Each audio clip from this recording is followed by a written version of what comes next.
الله ربي من كل ذنب وأتوب إليه لا حول ولا قوة إلا بالله العلي العظيم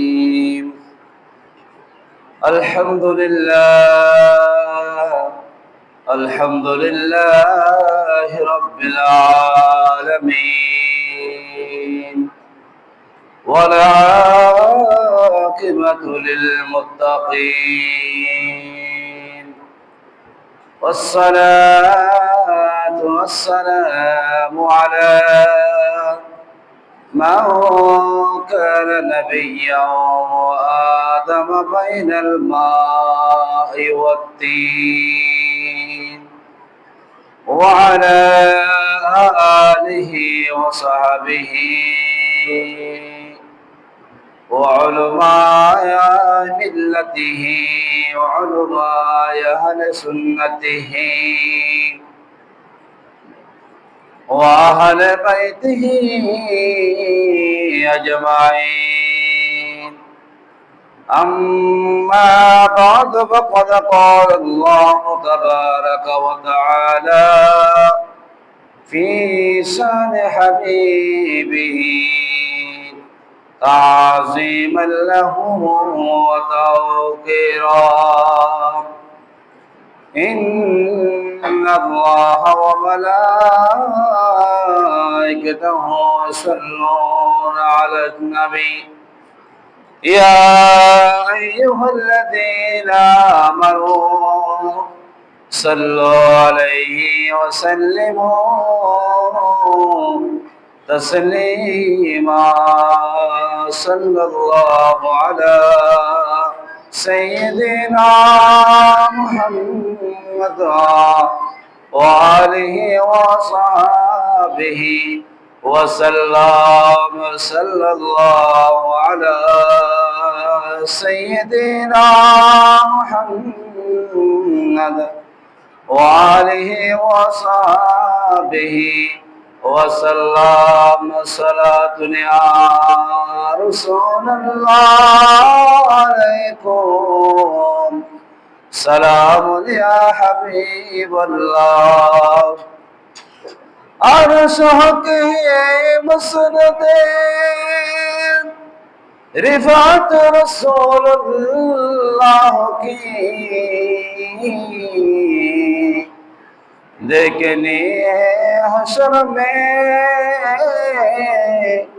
عزت رسول اللہ کی صلاۃ یا رسول اللہ علیکم سلام یا حبیب اللہ لا رب العرش جس کو جو ملا ان سے ملا بٹتے ہیں کونین میں نعمت رسول اللہ کی صلاۃ یا رسول اللہ علیکم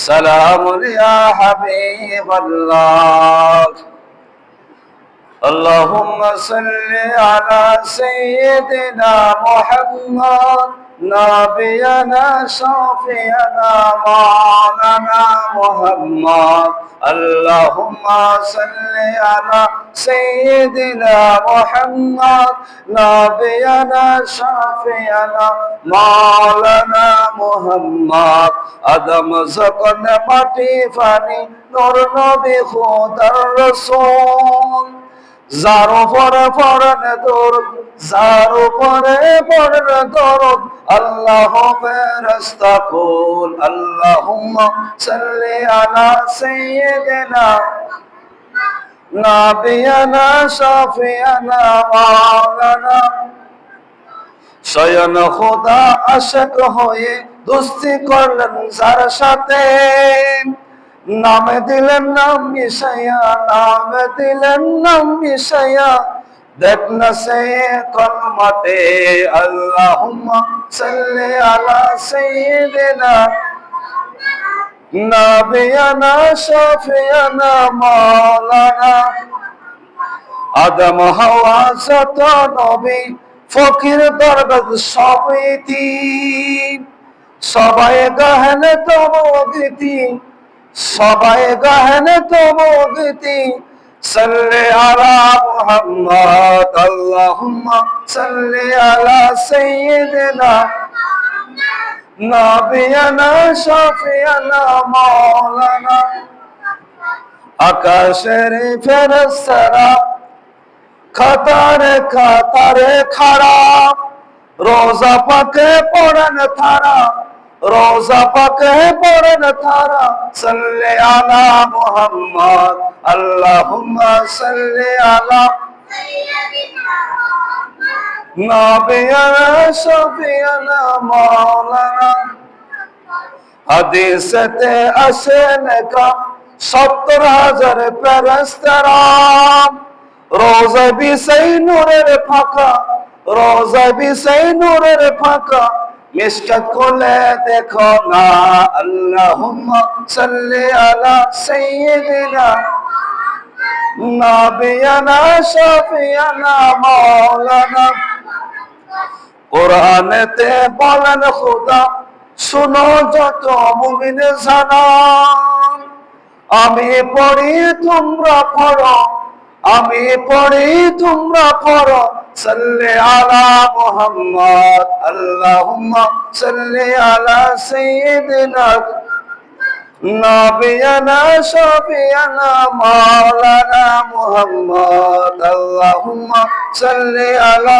সাইয়্যিদিনা মুহাম্মদ নাবিয়ানা শাফিয়ানা মাওলানা أعوذ بالله من الشيطان الرجيم بفضل بسم الله الرحمن الرحيم قل إن كنتم تحبون الله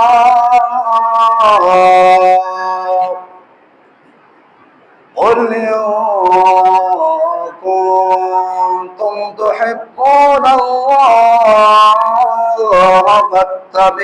فاتبعوني يحببكم الله صدق الله المولانا العظيم وصدق رسوله النبي الحبيب الكريم ونحن ذلك من الشاهدين والشاكرين مولاي وسلم وسلم وبارك عليه আলহামদুলিল্লাহ শুকরিল্লাহ ঐতিহ্যবাহী সন্দেহরান অন্তর্গত সাবেক শাসন সঈদ আহমদিয়া সুন্নিয়া শাহী জামে মসজিদের সম্মানিত মুসল্লিন কিরাম হাজিরিন কিরাম বারাদারান ইসলাম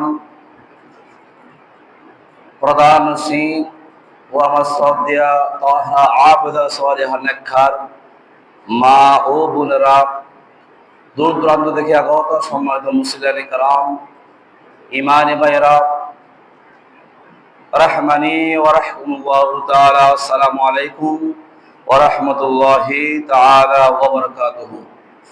আল্লাহ পাকের লক্ষ কোটি শুকরিয়া জ্ঞাপন করি যে মহান মনিব রব্বুল ইজ্জত আল্লাহ জাল্লা জালালুহু অসংখ্য বান্দাদের থেকে যাচাই বাছাই করে আমরা কতগুলা গুনাহগার বান্দাদেরকে আল্লাহর ঘর হামায়ে কাবার এক অংশ মসজিদে আসার বসার কিছু কোরআন সুন্নাহর আলোকে তাকলিদ শোনার আমল করার আল্লাহ পাক জাল্লা জালালুহু আমাকে আপনাকে সর্বপ্রথম আল্লাহর ঘরের মেহমান হতে পেরে আল্লাহর দরবারে শুকরিয়া স্বরূপ একবার সাওয়াজে বলি আলহামদুলিল্লাহ।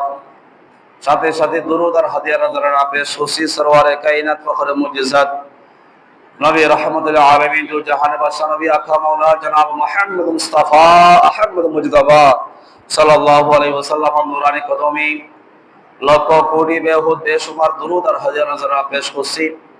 যে নবী না হলে আসমান জমিন লৌহ কলম চন্দ্র সূর্য আমি আপনি এমনকি কুল কায়নাতের কোনো কিছু আল্লাহ রাব্বুল আলামিন সৃষ্টি করতেন না।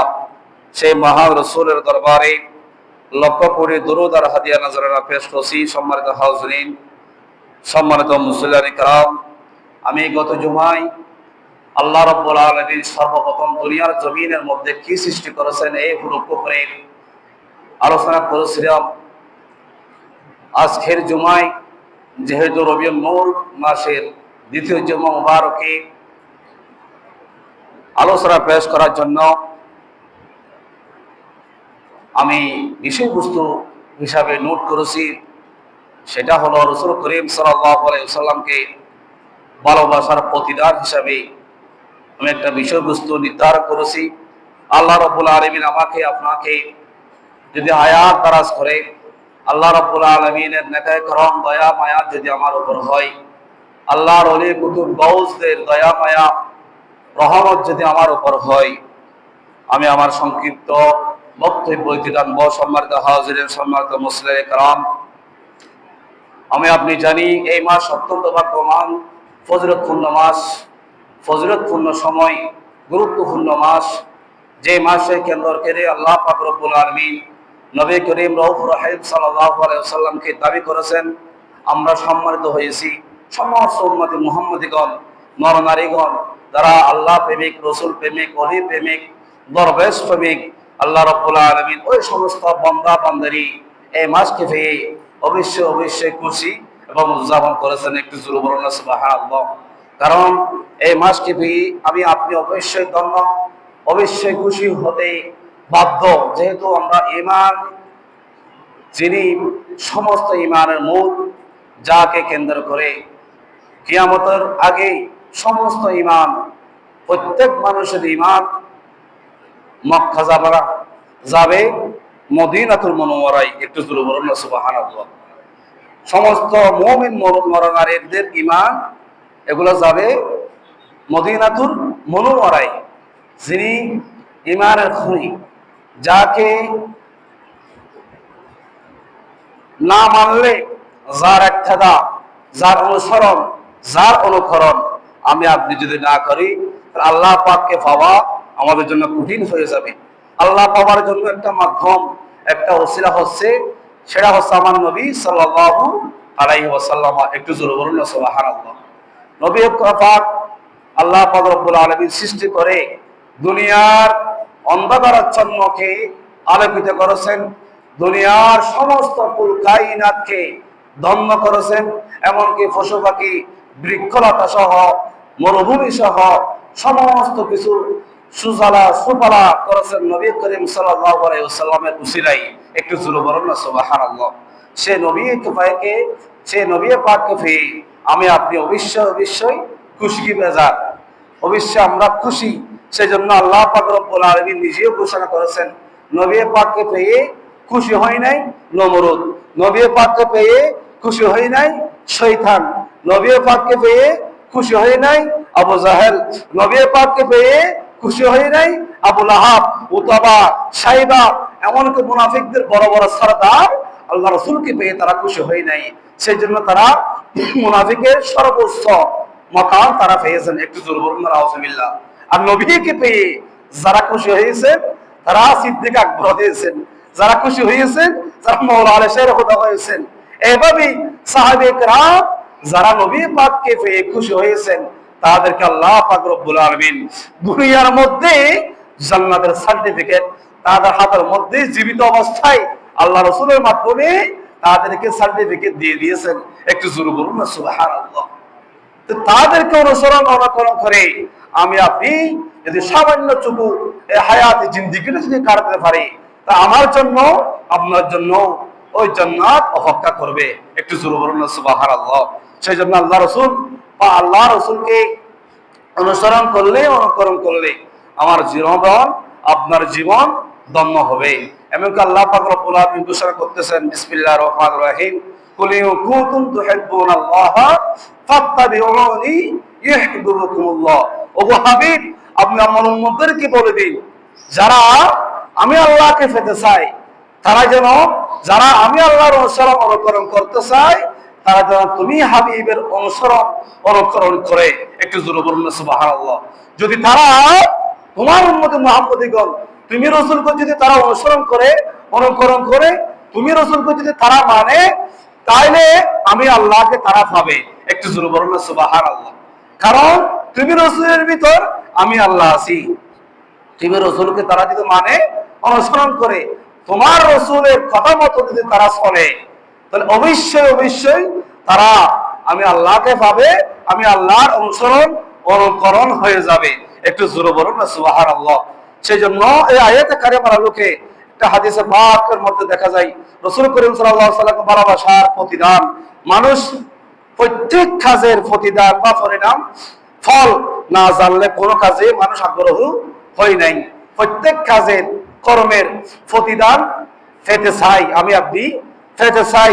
যদি না পাই তাহলে আমরা খুশি হই না। সেই জন্য রাসূল করিমকে ভালোবাসলে তার প্রতিদান বা পরিণাম কি তা জানা অবশ্যই আমাদের উপর দরকার। সেই জন্য আমি আজকের আলোচনার বিষয়বস্তু, রাসূল করিম সাল্লাল্লাহু আলাইহি ওয়াসাল্লামকে ভালোবাসলে কি প্রতিদান আমি আপনি পাবো, সেটা আমি আপনাদের সম্মুখে উপস্থাপন করব, যে আল্লাহ পাক আমাকে হায়াত দারাজ করে। সেই জন্য রাসূল করিম সাল্লাল্লাহু আলাইহি ওয়াসাল্লাম হযরতে উমর রাদিয়াল্লাহু তাআলা আনহু একদিন বলেছিলেন, ইয়া রাসূলুল্লাহ, ইয়া হাবিবাল্লাহ, আমার জীবন ব্যতীত, আমার প্রাণ ব্যতীত বাকি সমস্ত কিছু চাইতেও আমি আপনি রাসূলকে বেশি ভালোবাসি। আল্লাহ রাসূল সাল্লাল্লাহু আলাইহি ওয়াসাল্লাম তখন বলতেছেন, হে উমর, তুমি তো এখনো পরিপূর্ণ ঈমানদার হতে পারো নাই। যতক্ষণ পর্যন্ত তোমার আত্মীয় স্বজন সহ, তোমার মা বাবা সহ, তোমার সমস্ত ছেলে মেয়ে সহ, এমনকি তোমার যারা চাইতে বেশি, যতক্ষণ পর্যন্ত আমি রাসূলকে ভালোবাসবে না, ততক্ষণ পর্যন্ত তুমি উমরও পরিপূর্ণ ঈমানদার হতে পারবে না। একটু জোরে বলুন সুবহানাল্লাহ। অবশ্যই উমর রাদিয়াল্লাহু তাআলা বলতেছেন, ইয়া রাসূলুল্লাহ, ইয়া হাবিবাল্লাহ, আমার জীবন, আমার মরণ সমস্ত কিছু তুমি রাসূলের কদমে পাকে কুরবান করে দিলাম। আমার যারা চাইতেও, মাল চাইতেও, সম্পত্তি চাইতেও, মা বাবা চাইতেও, ছেলে মেয়ে চাইতেও তুমি রাসূলকে আমি বেশি ভালোবাসি। রাসূল করিম সাল্লাল্লাহু আলাইহি ওয়াসাল্লাম বলতেছেন, ওগো উমর, এখন তুমি পরিপূর্ণ ঈমানদার হিসেবে পরিণত হয়েছো। একটু জোরে বলুন না সুবহানাল্লাহ। যে উমরকে রাসূল করিম সাল্লাল্লাহু আলাইহি ওয়াসাল্লাম দুনিয়ার জমিনে এই জান্নাতের সার্টিফিকেট দিয়েছেন, তাকে পর্যন্ত রাসূল করিম ছাড় দেয় নাই। বলতেছে, সমস্ত কিছু চাইতেও, তোমার সারা চাইতেও আমি রাসূলকে যদি ভালো না বাসো, পরিপূর্ণ ঈমানদার হতে পারবো না। এখান থেকে আমাদের শিক্ষা হচ্ছে, আমাদের যা কিছু আছে, সম্পত্তি বলেন, জায়গা সম্পত্তি বলেন, টাকা পয়সা বলেন, দম দৌলত বলেন, আমাদের ছেলে মেয়ে বলেন, আমাদের পিতা মাতা বলেন, এই যে সমস্ত কিছু চাইতেও রাসূল করিম সাল্লাল্লাহু আলাইহি ওয়াসাল্লামকে অবশ্যই প্রাধান্য দিতে হবে, অবশ্যই জায়গা করে দিতে হবে। একটু জোরে বলুন না সুবহানাল্লাহ। তাহলে আমি আপনি অবশ্যই পরিপূর্ণ কি হব, মুমিন মুত্তাকি দাবিদার করতে পারবো। সেই জন্য হযরত আনাস রাদিয়াল্লাহু তাআলা আনহু থেকে বর্ণিত, তিনি বলতেছেন, ক্বালা রাসূলুল্লাহ, সকল বলুন সাল্লাল্লাহু আলাইহি ওয়াসাল্লাম, আল মারউ মা মান হাব্বা ওয়া লাহু মাকতাসাবা। ইয়া রাসূলুল্লাহ, ইয়া হাবিবাল্লাহ, রাসূল করিম সাল্লাল্লাহু আলাইহি ওয়াসাল্লাম ইরশাদ করেছেন, মানুষ তার প্রিয়জনের সাথেই থাকবে এবং তার জন্য তাই হবে যা সে অর্জন করেছে। সেই ব্যক্তি যাকে ভালোবাসে, যাকে মহব্বত করে, হাদিস আলোকে দেখা যায় যে ব্যক্তি যাকে ভালোবাসবে তার সাথে হাসর নসর হবে। তার মানে রাসূল করিম সাল্লাল্লাহু আলাইহি ওয়াসাল্লামকে ভালোবাসলে, মহব্বত করলে, তাজিম করলে, ইজ্জত দিলে, তাহলে আমার জীবন, আপনার জীবন ধন্য হবে, আখিরাতের জীবন সুখময় হবে। আল্লাহ রাব্বুল আলামিন আমাকে আপনাকে রাসূল করিম সাল্লাল্লাহু আলাইহি ওয়াসাল্লামের সুপারিশের মাধ্যমে জান্নাত আলা মাকাম দান করবেন। একটু জোরে বলুন না সুবহানাল্লাহ। আবার হাদিসে হযরত আনাস রাদিয়াল্লাহু তাআলা আনহু থেকে বর্ণিত, তিনি বলেন, জনৈক ব্যক্তি রাসূল করিম সাল্লাল্লাহু আলাইহি ওয়াসাল্লামের দরবারে এসে আরজ করলেন, ইয়া রাসূলুল্লাহ, ইয়া হাবিবাল্লাহ, মাতা কিয়ামুস সাআ। فقام النبي إلى الصلاة فلما قضي صلاته قال أين السائل عن قيام الساعة يا رسول الله يا حبيب الله, কিয়ামত কখন সংঘটিত হবে, রাসূল করিম সাল্লাল্লাহু আলাইহি ওয়াসাল্লাম কাছ থেকে জিজ্ঞেস করলেন, ইয়া রাসূলুল্লাহ, ইয়া হাবিবাল্লাহ, কিয়ামত কখন সংঘটিত হবে? নবী করিম সাল্লাল্লাহু আলাইহি ওয়াসাল্লাম ইরশাদ করতেছেন, ওয়াকামান নাবিয়্যু ইলা সালাতি ফালাম্মা কুদিয়া সালাতাহু ক্বালা আইনা সাইলু আন কিয়ামিস সাআহ। হযরতে আল্লাহ রাসূল সাল্লাল্লাহু আলাইহি ওয়াসাল্লাম ওই সাহাবার কথা শুনে নবী করিম সাল্লাল্লাহু আলাইহি ওয়াসাল্লাম নামাজ নিয়ত বাঁধলেন। নামাজ শেষে আল্লাহ রাসূল সাল্লাল্লাহু আলাইহি ওয়াসাল্লাম ওই সাহাবীকে ডাকলেন, ওগো সাহাবা, উনি কোথায় যিনি আমার থেকে কিয়ামত কখন সংঘটিত হবে জিজ্ঞেস করেছেন? ওই সাহাবী কোথায়? তখন ওই সাহাবী বলতেছে, ওয়াকাল রাজুলু আলা ইয়া রাসূলুল্লাহ ক্বালা মা আদাতলাহা ইয়া রাসূলুল্লাহ, ইয়া হাবিবাল্লাহ, লাব্বাইক লাব্বাইক, আমি আছি আপনার পাশে, বলুন। যখন রাসূল করিম বলতেছে, ওগো সাহাবা, তুমি কিয়ামত কখন সংঘটিত হবে জিজ্ঞাসা করেছিলা, তুমি কিয়ামতের জন্য কি সম্পদ, কি জিনিস তুমি পরিপূর্ণ করেছো, তুমি কিয়ামতকে প্রশ্ন করেছো, কিয়ামত কখন হবে, সংঘটিত কখন হবে, তুমি কিয়ামতের জন্য কি প্রস্তুত করেছো? তখন ওই সাহাবী বলতেছে, ওয়া ইয়া রাসূলুল্লাহ, ইয়া হাবিবাল্লাহ, মা আদাতু লাহা কাবীরা সালাতিন ওয়ালা সাওমিন ইল্লা আন্নী উহিব্বুল্লাহ ওয়া রাসূলাহ। ওই সাহাবী বলতেছে, ইয়া রাসূলুল্লাহ, ইয়া হাবিবাল্লাহ, আমি বেশি বেশি কোন নামাজ পড়তে পারি নাই, আমি বেশি বেশি কোন রোজা রাখতে পারি নাই, আমি বেশি বেশি কোন দান সদকা করতে পারি নাই, আমি একমাত্র একটা কাজ করেছি, একটা কাজ আমার ভিতরে আছে, সেটা হলো আমি আল্লাহ এবং রাসূলকে, আমি সাহাবী বেশি বেশি ভালোবাসি। একটু জোরে বলুন না সুবহানাল্লাহ। ওই সাহাবী বলতেছে, ইয়া রাসূলুল্লাহ, ইয়া হাবিবাল্লাহ, আমি তেমন ইবাদত বন্দেগী করতে পারি নাই, তেমন নামাজ দোয়া জিকির আজকার করতে পারি নাই, কিন্তু আমি হুব্বু রাসূল আজমাত মুস্তাফা তাযীম মুস্তাফা, আমি আল্লাহ এবং রাসূলকে বেশি ভালোবাসি। যখন আমার নবীজি সাল্লাল্লাহু আলাইহি ওয়াসাল্লাম ইরশাদ করতেছেন, ওয়াকালা রাসূলুল্লাহ, সকলে বলুন সাল্লাল্লাহু আলাইহি ওয়াসাল্লাম, আল মারউ মা মান আহাব্বা ওয়া আনতা মান আহাব্বাতা ফামা রাআইতু বারাল মুসলিমুন বাদাল ইসলাম ফারাহাহুম বিহাযা। আমার নবীজি উত্তর দিলেন, ওগো সাহাবা, তুমি যাকে ভালোবাসো, যাকে মহব্বত করো, অবশ্যই অবশ্যই তোমার আর কোনো কিছু প্রয়োজন নাই। তুমি আল্লাহ এবং রাসূলকে ভালোবাসলে তুমি যাকে অনুকরণ করো, কিয়ামতের ময়দানে তুমি যখন জাহান্নামে হয়ে যাবা, তোমাকে যখন ফেরেশতারা আযাবের ফেরেশতারা টেনে হিঁচড়ে যখন তোমাকে জাহান্নামের মধ্যে নিয়ে যাবে, তখন তোমার মনের মধ্যে আল্লাহ এবং রাসূলকে ভালোবাসা এই কথা যখন তুমি স্মরণ করো, অনুসরণ করবা, অনুকরণ করবা, তখন তোমার আর কোনো সমস্যার সম্মুখীন হবে না। তখন তুমি আমি রাসূলের সাথে তোমার আসন নসর হবে। একটু জোরে বলুন না সুবহানাল্লাহ। এই কথা শোনার সাথে সাথে সমস্ত উম্মতে মুহাম্মদীগণ, ওই জগতের যত সাহাবে কেরাম ছিল, সমস্ত সাহাবে কেরাম এমন খুশি হয়েছেন, তারা ইসলামের আবির্ভাবের পর, ইসলাম জীবিত হওয়ার পর তারা এই খুশি হয়ে নাই, তারা এমন খুশি হয়েছেন আল্লাহ রাসূল এবং নবী করিম সাল্লাল্লাহু আলাইহি ওয়াসাল্লামকে ভালোবাসলে, অনুকরণ করলে জান্নাতে যাবে। এই কথা যখন সাহাবায়ে কেরাম শুনেছেন, তারা অতিরিক্ত বেশি খুশি হয়েছেন, তারা এমন খুশি হয়েছেন, ইসলামের আবির্ভাবের পরে এমন খুশি তারা আর হয় নাই। একটু জোরে বলুন না সুবহানাল্লাহ।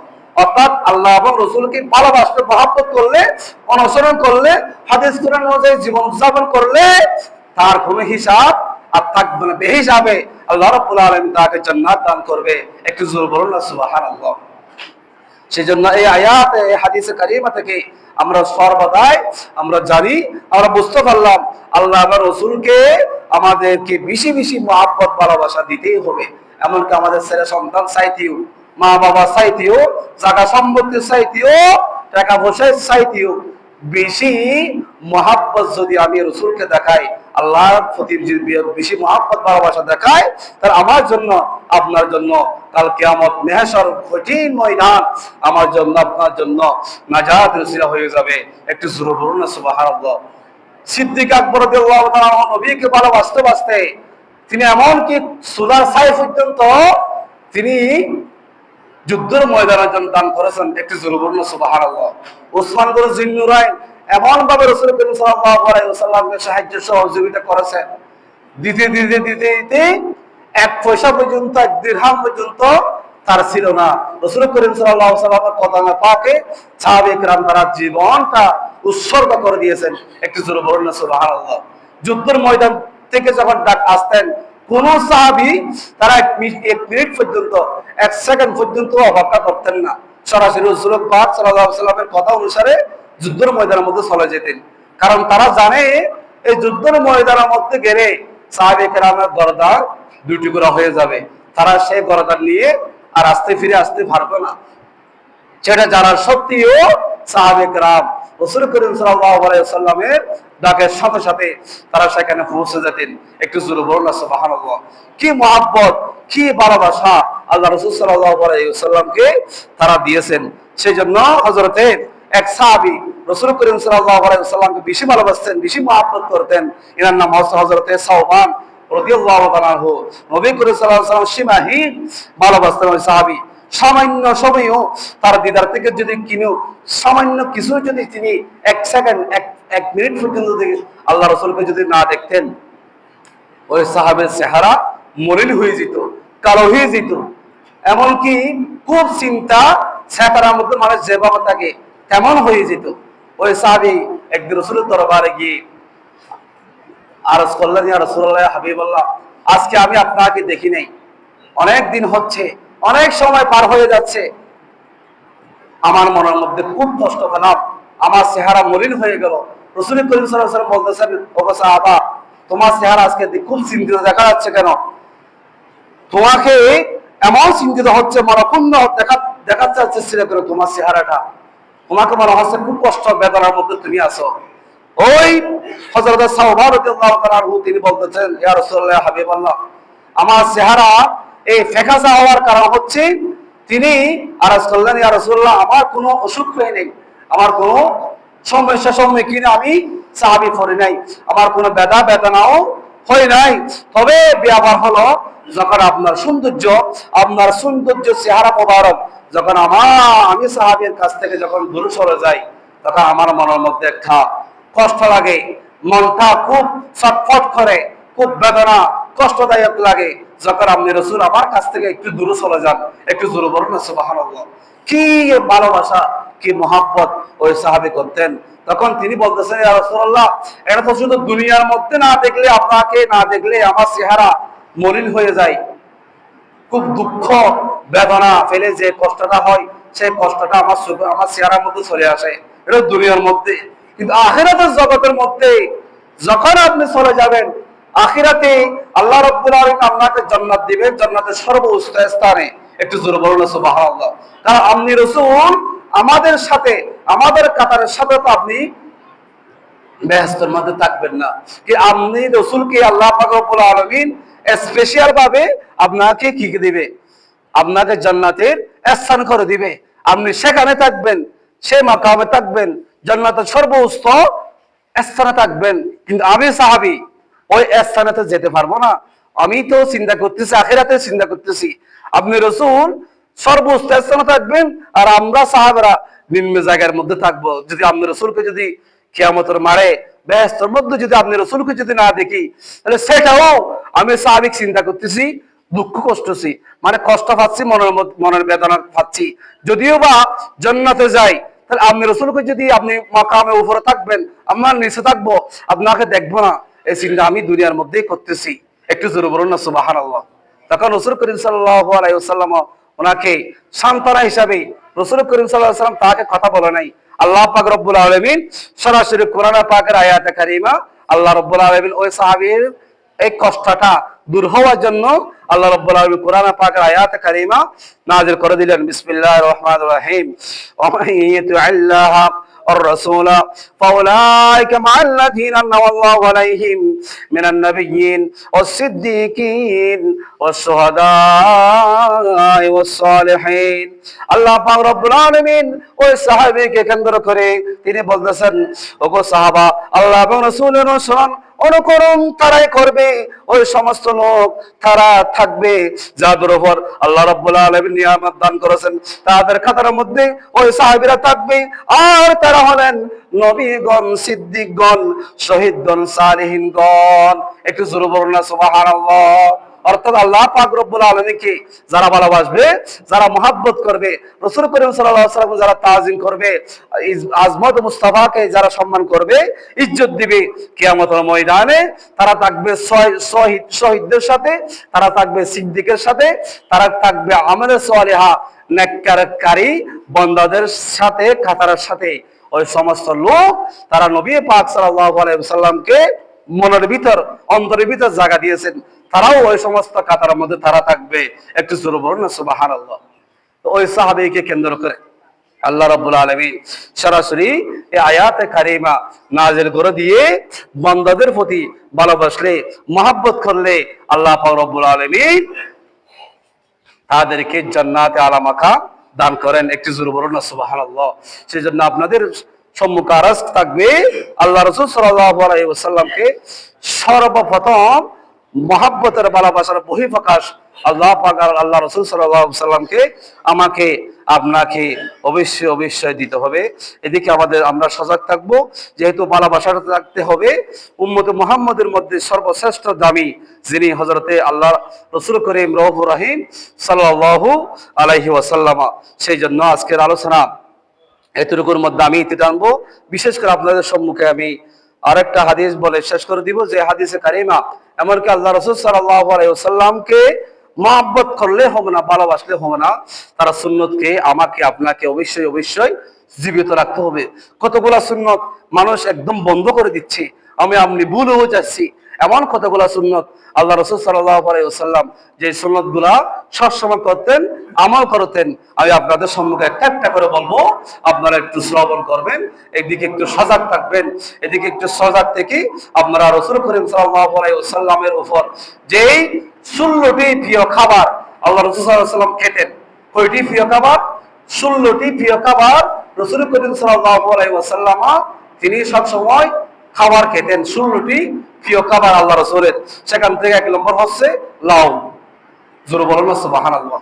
লাউ বা কদু, বাংলা কদু যাকে বলে, রাসূল করিম সাল্লাল্লাহু আলাইহি ওয়াসাল্লামের একটা সুন্নাত হচ্ছে এই লাউ। হযরতে আর নবী করিম সাল্লাল্লাহু আলাইহি ওয়াসাল্লামের সাথে এক সাহাবী, তিনি হযরত আনাস রাদিয়াল্লাহু তাআলা আনহু রাসূল করিম সাল্লাল্লাহু আলাইহি ওয়াসাল্লামের সাথে দাওয়াত খেতে গেলেন। অতিরিক্ত খাবার আইটেম আল্লাহ রাসূল সাল্লাল্লাহু আলাইহি ওয়াসাল্লামের সম্মুখে রেখেছেন। সেখান থেকে যাচাই বাছাই করে রাসূল করিম সাল্লাল্লাহু আলাইহি ওয়াসাল্লাম ওই লাউর বাটিটা টেনে তিনি খাবার আহার শুরু করে দিয়েছেন। একটু জোরে বলুন না সুবহানাল্লাহ। সাহাবা হযরত আনাস রাদিয়াল্লাহু তাআলা জিজ্ঞেস করলেন, ইয়া রাসূলুল্লাহ, ইয়া হাবিবাল্লাহ, এতগুলো আইটেমের মধ্যে আপনি একটা আইটেম বেছে নিলেন, সেটা হচ্ছে লাউ। আপনি কি লাউ কি বেশি পছন্দ করেন? আল্লাহ রাসূল বলতেছে, ওগো সাহাবা, আমি অবশ্যই এই লাউকে আমি বেশি পছন্দ করি। একটু জোরে বলুন না সুবহানাল্লাহ। এই লাউ খেলে মানুষের ব্রেন পরিষ্কার হয়ে যায় এবং স্মৃতি শক্তি বেড়ে যায়। একটু জোরে বলুন না সুবহানাল্লাহ। এই লাউ খাবেন 1 নম্বর। দ্বিতীয় নম্বর হলো খেজুর। রাসূল করিম সাল্লাল্লাহু আলাইহি ওয়াসাল্লাম আল্লামা তিনি বলতেছেন, যার ঘরের মধ্যে খেজুর নাই তার ঘরের মধ্যে হয়তো কোনো খাবারও নাই। একটু জোরে বলুন না সুবহানাল্লাহ। এই খেজুরটা রাসূল করিম সাল্লাল্লাহু আলাইহি ওয়াসাল্লামের প্রিয় জিনিস, প্রিয় খাবার। 1 নম্বর হচ্ছে লাউ, দ্বিতীয় নম্বর হচ্ছে খেজুর। খেজুরের বিষয়ে বলতেছে, যার ঘরের মধ্যে খেজুর নাই তার ঘরের মধ্যে কোনো খাবারও নাই। তৃতীয় নম্বর হচ্ছে মাখন, যেটা একটা কি দুধ দিয়ে বানাই। মাখন এখন আছে কিনা জানি না, যে মাখন দুধ দিয়ে বানাই, সেটাও রাসূল করিম সাল্লাল্লাহু আলাইহি ওয়াসাল্লাম একটা পছন্দনীয় খাবার। হাদিসে পাকের মধ্যেই মিশকাতুল মাসাবিতে আছে, কানা ইউহিব্বু যায়দা ওয়া সামারা। তিনি রাসূল করিম সাল্লাল্লাহু আলাইহি ওয়াসাল্লাম বলেছেন, মাখন এবং খেজুরকে তিনি বেশি বেশি পছন্দ করতেন। একটু জোরে বলুন না সুবহানাল্লাহ। এই ঘরের মধ্যে আমরা মাখন রাখবো, খেজুর রাখবো, প্লাস লাউ সাথে সাথে আমরা রাখবো। সাথে প্রতিদিন খাবেন। রাসূল করিম সাল্লাল্লাহু আলাইহি ওয়াসাল্লাম সুন্নতকে জীবিত করবেন। চতুর্থ নম্বর হচ্ছে মধু, যে মধুকে আল্লাহ রাসূল সাল্লাল্লাহু আলাইহি ওয়াসাল্লাম বেশি পছন্দ করতেন। রাসূল করিম সাল্লাল্লাহু আলাইহি ওয়াসাল্লাম বলতেছেন, মৃত্যু রোগ ছাড়া সমস্ত রোগের ওষুধ হচ্ছে একমাত্র মধু। একটু জোরে বলুন না সুবহানাল্লাহ। কারো কাশি হয়েছে, কারো সর্দি হয়েছে, গ্লাসের মধ্যে তিনি এক ফোঁটা মধু, অপর ফোঁটা কি খেজুর কি বলেন এই লেবুর রস দিয়ে যখন আপনি পানি যখন খাবেন, কাশিও চলে যাবে, সর্দিও চলে যাবে। একটু জোরে বলুন না সুবহানাল্লাহ। রাসূল পাকের সুন্নাতগুলো আমাদের অবশ্যই জানা দরকার আছে না নাই? অবশ্যই আছে, এগুলো মনে রাখবেন। পঞ্চম নম্বর হচ্ছে হালুয়া। হালুয়া, যে হালুয়া মানুষ মৃত্যুবরণ করলে আমাদের সুন্নি আকীদার মধ্যে এগুলো আছে। 4 দিনা ফাতিহা বলেন, 16 দিনা ফাতিহা বলেন, বছরে ফাতিহা বলেন, প্রত্যেক ফাতিহার মধ্যে আমরা হালুয়াকে নির্দিষ্ট করে বানিয়ে মানুষদেরকে কি করি, খাবারের ব্যবস্থা করে থাকি। এই হালুয়াটা আল্লাহ রাসূল সাল্লাল্লাহু আলাইহি ওয়াসাল্লাম বেশি পছন্দ করতেন। হাদিসে পাকের মধ্যে স্পষ্ট ভাবে আছে ইউহিব্বুল হালুয়া। একটু জোরে বলুন না সুবহানাল্লাহ। হালুয়া এটা বাংলা শব্দ নয়, আরবি শব্দ। হাদিসে পাকের মধ্যে এভাবে এসেছে যে যে হালুয়া মানুষের মধ্যে কি করা, বিতরণ করা, মানুষদেরকে আহরণ করা, নিজেও খাবেন, অপরকে খাওয়াবেন, এটা হচ্ছে রাসূল পাকের অন্যতম সুন্নত। একটু জোরে বলুন না সুবহানাল্লাহ। 6 নম্বর হলো কালো জিরা। যে কালো জিরা অবশ্যই আমিও চিনি, আপনিও চিনেন। কালো জিরা খাবেন। কালো জিরা কেনে রাসূল করিম সাল্লাল্লাহু আলাইহি ওয়াসাল্লাম বলতেছেন আলাইকুম বিহাযিহিল হাব্বাতিস সাওদাই ফাইন্না ফিহা শিফা মিন কুল্লি দাইন ইল্লা সাইম। আল্লাহ রাসূল বলতেছে, আল্লাহর নবী সাল্লাল্লাহু আলাইহি ওয়াসাল্লাম সাথে বলতেছেন তোমাদের জন্য কালো জিরা, সকল রোগের ওষুধ হচ্ছে কালো জিরা। একটু জোরে বলুন না সুবহানাল্লাহ। মৃত্যু রোগ ছাড়া কালো জিরা হচ্ছে সর্ব রোগের সেরা ওষুধ। এই কালো জিরা আমরা অনেকেই ফান খাই, এই ফানের মধ্যে জরদা খাই, জরদার বদলে যদি কালো জিরা খান তাহলে আপনার ফায়দার মধ্যে কি হবে, রোগের সেবা হবে, তাসির ফায়দা হবে, রাসূল পাকের সুন্নাত জীবিত হয়ে যাবে। কি কিসের বরদায়, কিসের বদলতে? জরদার বদলতে কি খাবেন আজকে থেকে ইনশাআল্লাহ? কি খাবেন? কালো জিরা খাবেন। সেই জন্য ফায়দার মধ্যে জীবাণু দূর হয়ে যাবে, কালো জিরার কারণে কোষ্ঠকাঠিন্য দূর হয়ে যাবে, মেধাশক্তি বৃদ্ধি ভালো হয়ে যাবে। একটু জোরে বলুন না সুবহানাল্লাহ। 7 নম্বর হলো জাইতুন, যাকে আল্লাহ পাক রব্বুল আলামিন জাইতুনের কসম তিনি সূরা 3 এর মধ্যে ও তিন ও জাইতুন, ওই জাইতুন সেখানেও আছে। তিনি জাইতুনের কসম করেছেন যে জাইতুনের কতগুলো তেল আছে, তেল আমার কাছেই এখনো আছে, যে তেলগুলো দাড়িতে চুলে শরীরে কি করবেন, খাবানো, শরীরে দাড়িতে চুলে এগুলো মাখন করবেন, এগুলো মিশ্রিত করবেন, রাসূল পাকের সুন্নাত অর্জন হয়ে যাবে। কুলু ওয়াজ-জাইতা ওয়াদ-দাখিলু বিহি ফাইন্নাহু মিন শাজারাতিন মুবারাকাতিন। আল্লাহ রাসূল সাল্লাল্লাহু আলাইহি ওয়াসাল্লাম বলতেছেন তোমরা জাইতুন তেল খাও এবং শরীরের মধ্যে তারা কি তোমরা কি করো, জাইতুন তেলকে তোমরা কি করো, বেশি বেশি ব্যবহার করো। এই জাইতুন গাছের অনেক উপকারিতা আছে। রাসূল করিম সাল্লাল্লাহু আলাইহি ওয়াসাল্লাম দুনিয়া থেকে বিদায় হওয়ার পরে দেখা যাচ্ছে আল্লাহ রাসূল সাল্লাল্লাহু আলাইহি ওয়াসাল্লামের যে মিসওয়াকটা ছিল সেই মিসওয়াকটাও জাইতুন গাছের মিসওয়াক। একটু জোরে বলুন না সুবহানাল্লাহ। এই জাইতুন গাছ অত্যন্ত ফজিলতপূর্ণ একটা গাছ। জাইতুন তেল অত্যন্ত ফজিলতপূর্ণ তেল, তেল ব্যবহার সবাই করি। জাইতুন তেল যদি ব্যবহার করেন তাহলে রাসূল পাকের একটা সুন্নাত জীবিত হয়ে যাবে, সেদিকে সজাগ থাকবেন। 8 নম্বর হলো ডুমুর। ডুমুর মানে একটা ফল। এই ডুমুর ফল এখন আছে কিনা জানি না, এগুলো আমিও চিনি না। রাসূল করিম সাল্লাল্লাহু আলাইহি ওয়াসাল্লামের জমানার মধ্যে ডুমুর ফল ছিল ডুমুর। সেই ডুমুরও রাসূল করিম সাল্লাল্লাহু আলাইহি ওয়াসাল্লামের একটা অন্যতম সুন্নত খাবারের মধ্যে তিনি সেটা রাখতেন। 9 নম্বর হলো তরমুজ। যে তরমুজ পানির 4 ভাগ থেকে 3 ভাগ পর্যন্ত তরমুজের মধ্যে পানি পাওয়া যায়। যে তরমুজ একটা তরমুজ করে আর পানি পিপাসা লাগে না, ইফতারের সময় আমরা তরমুজ করে পুরো শরীরটা ঠান্ডা হয়ে যায়। এইটা হচ্ছে রাসূল করিম সাল্লাল্লাহু আলাইহি ওয়াসাল্লামের অন্যতম খাবারের মধ্যে এটাও একটা সুন্নত। একটু জোরে বলুন না সুবহানাল্লাহ। 10 নম্বর হলো শসা। যে শসা খেলে পেটের চর্বি কমে যায়। দেখুন রাসূল পাকের সুন্নতগুলো কতগুলো দামি সুন্নত। এগুলো যদি আমি আমার ঘরের মধ্যে, আপনার ঘরের মধ্যে, আপনার পরিবার পরিজনের মধ্যে কারো বুড়ি অনেক মোটা, অনেক বেশি চর্বি জমে গেছে, এনাকে ডাক্তাররা বলে হাঁটতে, ডাক্তাররা বলে খাবার কম খেতে, ডাক্তাররা অনেক সমস্যার সম্মুখীন তাকে বলে, ভাত কমাই দিলে, গুস্ত কমাই দিছে, অনেক কিছু কমাই দিছে। তার মধ্যে যদি একটা শসা, দৈনিক যদি একটা শসা খায় আপনার চর্বি রাসূল করিম সাল্লাল্লাহু আলাইহি ওয়াসাল্লামের সুন্নাত কিও জীবিত হয়ে যাবে, আপনার পেটের চর্বিও কেটে যাবে। একটু জোরে বলুন না সুবহানাল্লাহ। 11 নম্বর হলো আঙ্গুর, যে আঙ্গুরগুলো বাজারে সমাজে অবশ্যই প্রত্যেক জায়গার মতো আঙ্গুরগুলো পাওয়া যায়। এই আঙ্গুরও রাসূল করিম সাল্লাল্লাহু আলাইহি ওয়াসাল্লামের অন্যতম সুন্নাত। আর একটা হচ্ছে আনার। 12 নম্বর হলো আনার। আনার তো আমরা চিনি, এগুলো তো চিনি না, এখন জগতের মধ্যে যেখানে যায় সেখানে পাওয়া যায়। হুজুর পাকের এই সুন্নাতগুলো অবশ্যই অবশ্যই আমরা আপনারা শুনে আমল করে জীবন অতিবাহিত করার তৌফিক দান করুক, সকলে বলুন আমিন। 13 নম্বর হলো কিশমিশ। রাসূল করিম সাল্লাল্লাহু আলাইহি ওয়াসাল্লাম এই কিশমিশকে বেশি পছন্দ করতেন, বেশি ভালোবাসতেন।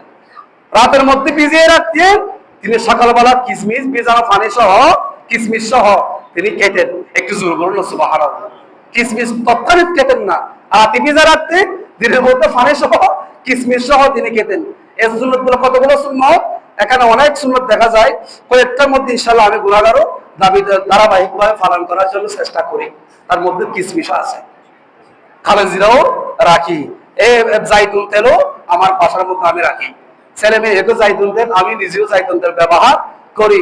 কারণ মরে তো যাবো, মৃত্যুতে একদিন হবে। একটা সুন্নতকে জীবিত করে যদি মৃত্যুবরণ করতে পারেন, খুদা কি কসম আমি বলতে পারি আপনার জন্য ফুলসিরাত, হাসান নসর, খবর সহ রাসূল করিম সাল্লাল্লাহু আলাইহি ওয়াসাল্লাম আপনাকে সুপারিশ করে আপনাকে জান্নাত দান করবে। একটু জোরে বলুন সুবহানাল্লাহ। শুধু নবী করিম সাল্লাল্লাহু আলাইহি ওয়াসাল্লাম ভালোবাসি, মহব্বত করি বলে জীবনে লাভালাভি করার এটার নাম ইসলাম নয়, ধর্ম নয়। রাসূল করিম সাল্লাল্লাহু আলাইহি ওয়াসাল্লামের মহব্বতের বহিঃপ্রকাশ হবে একটা সুন্নত জীবিত করে কবরে যাওয়াটা। সেজন্য এদিকে সজাগ থাকবেন। 15 নম্বর হলো না 14 নম্বর দুধ। নবী করিম সাল্লাল্লাহু আলাইহি ওয়াসাল্লাম এই দুধকে বেশি পছন্দ করতেন। নবী করিম সাল্লাল্লাহু আলাইহি ওয়াসাল্লাম বলতেছে তোমরা বেশি বেশি দুধ খাও, গোশত কম খাও। এখন আমাদের উপর বিপরীত হয়ে গেল, আমরা গোশত বেশি খাই, দুধ কম খাই। রাসূল করিম সাল্লাল্লাহু আলাইহি ওয়াসাল্লাম সুন্নতটি একটু বিপরীত করেছে বিধায় আজকে আমাদের সমস্যা সম্মুখীনের মধ্যে পড়তে হয়। দুধ খাবেন বেশি, গোশত খাবেন কম, এদিকেও সজাগ থাকবেন। 15 নম্বর হলো ঘি। যে ঘি গুলো আমরা রমজানের মধ্যে হতে বেশি খাই, দুধ কলা দিয়ে ঘি, এই ঘি ও রাসূল করিম সাল্লাল্লাহু আলাইহি ওয়াসাল্লামের অন্যতম একটা সুন্নত। এটাও আমরা কি করব, ঘি খাওয়ার ক্ষমতা, ঘি যদি খাই তাহলে রাসূল করিম সাল্লাল্লাহু আলাইহি ওয়াসাল্লাম বলতেছেন ঘি এর মধ্যে রোগ প্রতিরোধ ক্ষমতা বাড়ে। একটু জোরে বলুন সুবহানাল্লাহ। এই ঘি অত্যন্ত দামি একটা ঘি আছে 2000 টাকা উপরে, এটা নেবেন, বড় একটা বোতলের মতো, এটা ঘি 2000 এর উপরে। এই ঘিটা ব্যবহার করার জন্য চেষ্টা করবেন। 16 নম্বর হলো মাশরুম, যাকে আমরা ছোটকালে ব্যাঙের ছাতা বলতাম। কিসের ছাতা?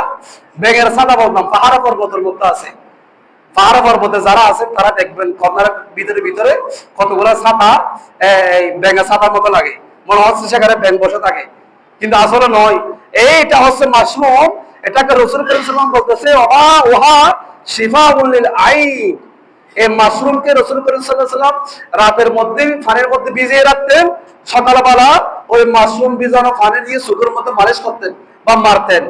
আল্লাহ রাসূল বলতেছে যার অন্ধকারের চোখ একটু একটু ঝাপসা, চোখে দেখা যায় না, ওই মাশরুমের পানি ব্যবহার করার কারণে তার চোখের জ্যোতি বেড়ে গেছে। একটু জোরে বলুন না সুবহানাল্লাহ। এখন চোখের জ্যোতি কমে গেলে সরাসরি চলে যায় ডাক্তারের কাছে। চিকিৎসাটা রাসূল করিম সাল্লাল্লাহু আলাইহি ওয়াসাল্লাম সুন্নাতগুলো একটু জীবিত করেন, একটু চেষ্টা করেন, দেখবেন আপনার কোন ডাক্তারের সান্নিধ্যে যেতে হবে না। আপনারা একটু চিন্তা করে দেখুন, এখানে হাসপাতালের মধ্যে দেখুন এই সস্তাগাঁও হাসপাতাল সহ প্রত্যেক হাসপাতাল দেখবেন এখানে কোনো আলেম ওলামাকে আপনি অতিরিক্ত আলেম ওলামা সেখানে পাবেন না। সর্বোচ্চ এক ইউনিটের মধ্যে এক রুমের মধ্যে হয়তো সর্বোচ্চ মিলে একজন, পুরা 5 তলা মিলে একজন বা দুজন এরকম থাকতে পারে। কারণ তারা রাসূল করিম সাল্লাল্লাহু আলাইহি ওয়াসাল্লামের কোনো না কোনো একটা সুন্নাত হলেও তারা কি করে, আমল করে, সে আমল অনুযায়ী জীবন অতিবাহিত করার চেষ্টা করে। সেজন্য আপনারাও এগুলো করে থাকবেন। যদি করে থাকেন তাহলে অবশ্যই আল্লাহ রাসূল সাল্লাল্লাহু আলাইহি ওয়াসাল্লামের এই 16টি সুন্নাত আপনাদের সম্মুখে আমি একটা করে উপস্থাপন করেছি। এই সুন্নাতগুলা জারি করার, আমল করার আল্লাহ আমাদের প্রত্যেককে তৌফিক দান করে, সকল বলো আমিন। আরেকটা সংক্ষিপ্ত ভাবে আপনাদেরকে বলে দিই, এই সুন্নাতগুলো মনে রাখার জন্য বলবো। 1 নম্বর হচ্ছে লাউ, 2 নম্বর হচ্ছে খেজুর, 3 নম্বর হচ্ছে মাখন, 4 নম্বর হলো মধু, 5 নম্বর হলো হালুয়া, 6 নম্বর হলো কালো জিরা, এমনকি এই 7 নম্বর হলো জাইতুন, 8 নম্বর হলো ডুমুর, 9 নম্বর হলো তরমুজ, 10 নম্বর হলো শশা, এবং 11 নম্বর হলো আঙ্গুর, 12 নম্বর হলো আনার, এবং 13 নম্বর হলো কিশমিশ, 14 নম্বর হলো দুধ, 15 নম্বর হলো ঘি, এবং 16 নম্বর হলো মাশরুম, অর্থাৎ যাকে ব্যাঙের ছাতা বলে। চিনবেন না কেউ, হয়তো এখন কমে গেছে এগুলো। এই সুন্নত গুলো আমল করার আল্লাহ আমাদের প্রত্যেকে তৌফিক দান করুন, সকল বলেন আমিন। আরেকটা মেসেজ, আপনাদের সর্বশেষ মেসেজ আমাদেরকে জানান দিতে চাই। এই মেসেজটা হলো, এই রবিউল আউয়াল মাস আজকে 14 তারিখ চলে যাচ্ছে, দ্বিতীয় জুমা চলে যাচ্ছে। অনেকের অনেক